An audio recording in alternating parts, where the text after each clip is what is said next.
बिना शिक्षा प्राप्त किए कोई व्यक्ति अपनी परम ऊंचाइयों को नहीं छू सकता। स्वागत है आप सबका मेरे YouTube चैनल में। मैं हूं आपका एजुकेशन गुरु।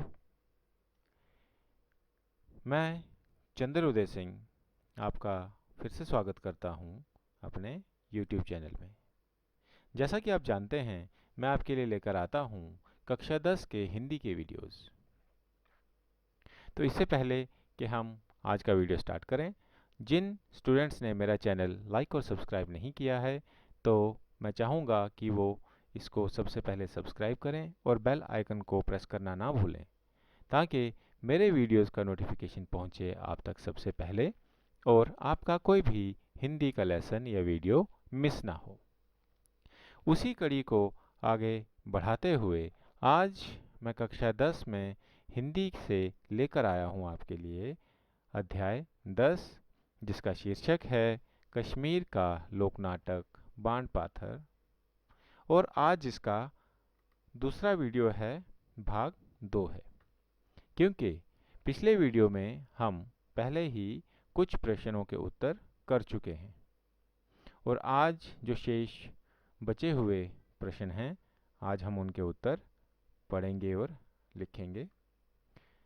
उद्देश्य हमारा वही रहेगा, अध्याय के प्रश्नों के उत्तर सरलता से कर पाना। हमारा प्रयत्न रहेगा कि हर विद्यार्थी पाठ के अंत में दिए गए प्रश्नों के उत्तरों को ध्यान से कर सके और लिख सके। ये लेसन बनाया है और प्रस्तुत कर रहे हैं चंद्र उदय सिंह, यानी कि मैं आपका एजुकेशन गुरु। तो आइए स्टार्ट करते हैं आज का वीडियो।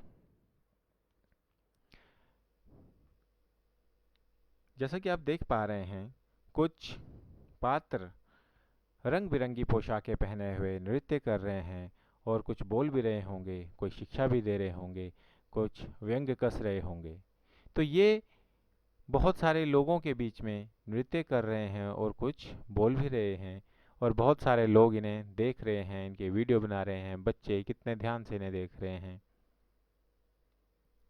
तो ये जो है कश्मीर का लोक नाटक है, जिसका नाम है बाण पाथर। आज की हमारी गतिविधि केंद्रित होगी प्रश्न अभ्यास पर, क्योंकि हमारे प्रश्न अभी शेष कुछ रहते हैं। तो आइए आज का पहला प्रश्न हम पढ़ते हैं। कुल कितने बाण पाथर की परंपरा आज तक चल रही है? आइए इसका उत्तर देखते हैं। बाण पाथरों के नाम उनकी विषय वस्तुओं पर रखे गए हैं। आज तक 8 पाथरों की परंपरा जीवित है। ये 8 जो पाथर हैं, इनकी नंबर के हिसाब से हमने यहाँ पे लिखा हुआ है। पहला है वातल, मेहतर का पाथर। बहोर्य, पंसारी का पाथर।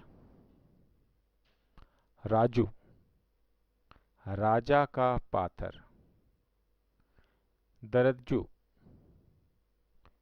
दरद जाति की स्त्री का पाथर। ग्वासने, गोसाई साधु का पाथर। बकरवाल, बकरवाल का पाथर। अंग्रेज, अंग्रेज का पाथर। शिकार गाह, शिकारी तथा वन्य पशुओं का पाथर। तो ये 8 पाथर हैं जिनकी परंपरा अभी तक जीवित है और कश्मीर में रहने वाले अधिकतर लोग इन बातों से या इनके नामों से परिचित होंगे। ठीक है, तो अगले प्रश्न पर चलते हैं। अगला प्रश्न देखते हैं। ग्वास्ने पाथर की विषय वस्तु लिखिए। जो गोसाई पाथर है उसकी विषय वस्तु लिखनी है, तो उसका उत्तर देखेंगे। आइए पढ़ते हैं। ग्वास्ने पाथर में अमरनाथ के एक युवक साधु यात्री पर मोहित होने वाली एक ग्वालिन गुपाली की कथा पेश की जाती है। साधु उसे टाल देने की इच्छा से उसके सामने कड़ी शर्तें रखता है, जैसे संसार का त्याग, शरीर पर भस्म मलना, जेवरों का मोह छोड़ना आदि। वह सब मान जाती है तो साधु धर्म संकट में पड़ जाता है। अंत में वह उसे लल्लेश्वरी के वाक गाकर मन को शांत करने का उपदेश देता है और अंतर ध्यान हो जाता है। अन्य साधु गुपाली से पूछते हैं कि तूने हमारे गोसाई को कहाँ देखा है? हमें उसका कोई अवशेष दो, कोई चिन्ह बताओ। दुखी गुपाली यह सुनकर और दुखी होती है और वह वाक पड़ती हुई स्वयं में लीन हो जाती है। ये है ग्वास्ने या गोसाई पाथर की विषय वस्तु। चलिए आगे बढ़ते हैं। अगला प्रश्न, प्रश्न 6 प्रश्न है। अंग्रेज पाथर की विषय वस्तु लिखिए।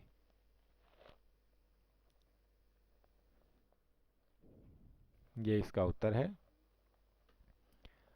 अंग्रेज पाथर में एक अंग्रेज एक गांव में आकर रोब झाड़ता फिरता है। वह नंबरदार और चौकीदार को पेश होने की आज्ञा सुनाता है। दोनों सरकारी नौकर भीगी बिल्ली बनकर अफसर की डैम फैट लैट वाली गालियां सुनते हैं। वह बेसिर पैर की अंग्रेजी और उर्दू ही बोलता है। यद्यपि कश्मीरी समझता है। दूसरे ग्रामीण लोग अंग्रेज की अटपटी बोली और विदेशी आदतों की नकल उतार कर उसका मजाक उड़ाते हैं। कुर्सी के बदले हांडी पेश करते हैं, जो उसके बैठते ही टूट जाती है। सबसे ज़्यादा काम बेगार का आदि व्यक्ति करता है, जबकि दूसरे लोग काम से जी चुराते हैं।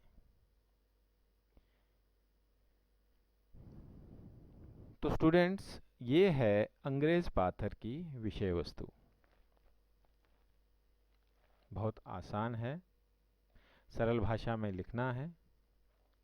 ठीक है, तो आइए अगले प्रश्न पे चलते हैं। बाण पाथर खेलने वाली टोलियां किन अवसरों पर नाटक खेलकर गुजारा करती हैं? ठीक है, आइए इसका उत्तर पढ़ते हैं। बांडों का मुख्य पेशा पाथर खेलना होता है।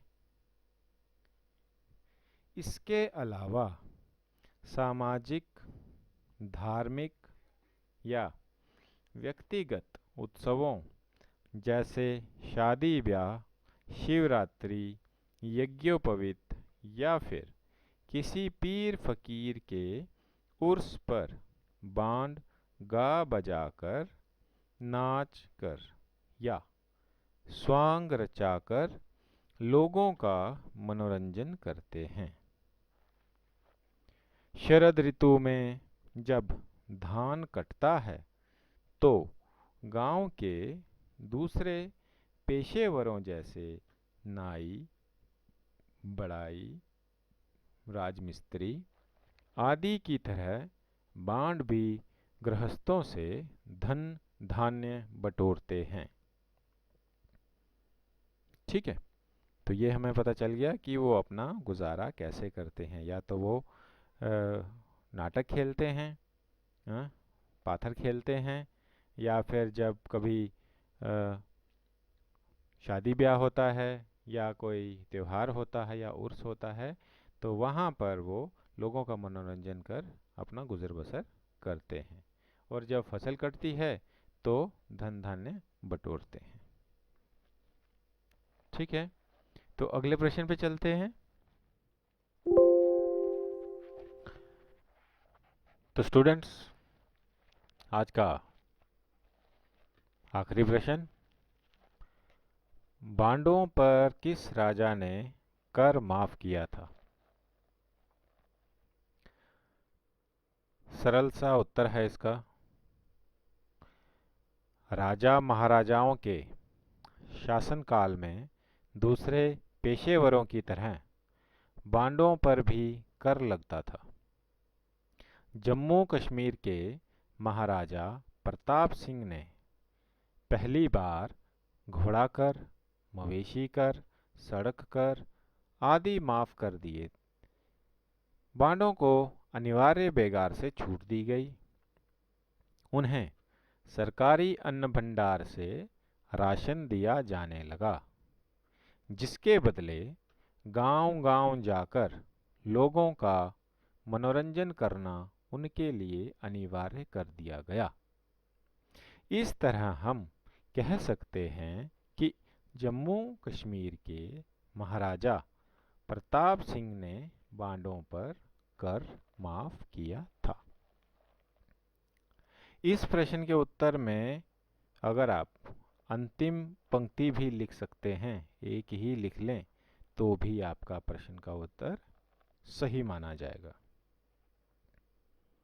ठीक है, तो ये थे हमारे आज के 5 प्रश्न जो हमने अभी किए। यही प्रश्न मेरे ब्लॉग पर भी उपलब्ध हैं। आप मेरे ब्लॉग पर जाकर इन प्रश्नों के उत्तरों को देख सकते हैं, लिख सकते हैं, उसका स्क्रीनशॉट ले सकते हैं। ये एड्रेस है https://makerofthefuture.blogspot.com। इस वीडियो के डिस्क्रिप्शन में ये ब्लॉग का एड्रेस या ये लिंक शेयर किया जाएगा। आप वहाँ से डायरेक्टली क्लिक करके मेरे ब्लॉग पे जा सकते हैं। तो आज के लिए बस इतना ही। देखने के लिए धन्यवाद। शेयर करना ना भूलें, लाइक करना ना भूलें और सब्सक्राइब करना ना भूलें। अगर आपको मेरे वीडियोस पसंद आते हैं तो कमेंट ज़रूर करें और बेल आइकन को ज़रूर दबाएं, ताकि मैं आपके लिए ऐसे ही ज्ञान से भरपूर वीडियोस लेके आता रहूं। प्रस्तुत करता आपका एजुकेशन गुरु उदय सर। धन्यवाद।